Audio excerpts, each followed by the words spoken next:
একটি জানাজা, শোকের একটি মুহূর্ত, কিন্তু সেই জানাজাকে ঘিরেই ছড়িয়ে পড়েছে নতুন ভূ রাজনৈতিক উত্তেজনা। মার্কিন প্রেসিডেন্ট ডোনাল্ড ট্রাম্পের একটি ভয়াবহ মন্তব্য মুহূর্তেই আবারও মুখোমুখি দাঁড় করিয়েছে যুক্তরাষ্ট্র ও ইরানকে। ট্রাম্প দাবি করেছেন, চাইলে একটি হামলাতেই ইরানের শীর্ষ নেতৃত্বকে নিশ্চিহ্ন করে দেওয়া যেত। আর সেই বক্তব্যের জবাবে ইরান দিয়েছে এমন এক বার্তা যা এখন আন্তর্জাতিক অঙ্গনে সবথেকে আলোচনার বিষয়। তাহলে কি বলেছিলেন ট্রাম্প, আর কেন ইরানের জবাবকে শুধু রাজনৈতিক প্রতিক্রিয়া নয় বরং একটি আদর্শিক চ্যালেঞ্জ হিসেবেও দেখা হচ্ছে?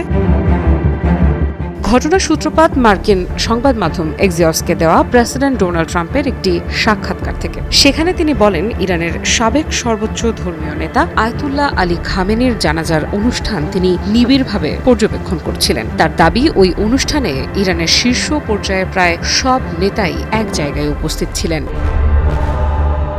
এরপরই আসে সবচেয়ে বিতর্কিত মন্তব্য। ট্রাম্প বলেন, চাইলে মাত্র একটি হামলাতেই সেখানে উপস্থিত সবাইকে হত্যা করা সম্ভব ছিল, কিন্তু যুক্তরাষ্ট্র তা করেনি, কারণ তার ভাষায় এরপর আলোচনা করার মতো আর কাউকে খুঁজে পাওয়া যেত না। ট্রাম্পের এই মন্তব্য প্রকাশ্যে আসতেই আন্তর্জাতিক অঙ্গনে শুরু হয় ব্যাপক আলোচনা। অনেকেই এটিকে কেবল রাজনৈতিক বক্তব্য নয় বরং ইরানের প্রতি একটি পরোক্ষ হুমকি হিসেবেও দেখছেন।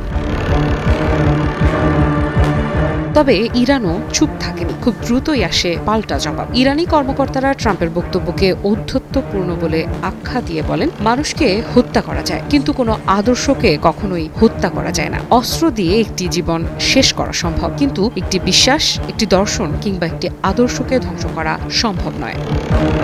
এরপর ইরানের পক্ষ থেকে ব্যবহার করা হয় একটি প্রতীকী উপমা, যা এখন সবচেয়ে বেশি আলোচনায়। তারা বলে, আপনারা আয়াতুল্লাহ আলী খামেনিকে হত্যা করেছেন ঠিকই, কিন্তু বাস্তবে আপনারা একটি সুগন্ধির বোতল ভেঙে ফেলেছেন। আর একটি সুগন্ধির বোতল ভেঙে গেলে যেমন তার সুবাস চারদিকে আরো বেশি ছড়িয়ে পড়ে, তেমনি তার আদর্শ এখন আরো বিস্তৃতভাবে মানুষের মধ্যে ছড়িয়ে পড়েছে।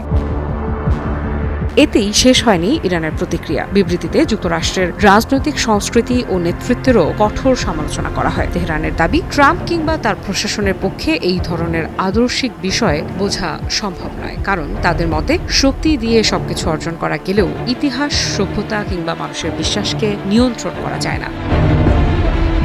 বিশ্লেষকদের মতে এই বাকযুদ্ধের তাৎপর্য কেবল দুই নেতার বক্তব্যের মধ্যেই সীমাবদ্ধ নয়। এর মাধ্যমে আবারও স্পষ্ট হয়েছে যে যুক্তরাষ্ট্র ও ইরানের বিরোধ এখন শুধু সামরিক বা পারমাণবিক ইস্যুতে আটকে নেই। এটি একই সঙ্গে রাজনৈতিক প্রভাব, আদর্শিক অবস্থান এবং আঞ্চলিক ক্ষমতার লড়াইয়েও রূপ নিয়েছে।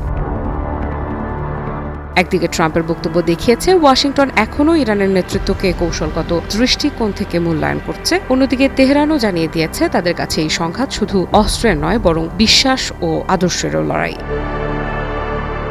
সব মিলিয়ে একটি জানাজাকে ঘিরে শুরু হওয়া এই নতুন বাকযুদ্ধ আবারও মনে করিয়ে দিল, ওয়াশিংটন ও তেহরানের সম্পর্কের বরফ এখনো গলেনি, বরং প্রতিটি বক্তব্য, প্রতিটি হুঁশিয়ারি এবং প্রতিটি পাল্টা জবাব যেন নতুন করে উত্তেজনার পারদ বাড়িয়ে দিচ্ছে। আফ্রিদা ইফরা, নিউজ 24।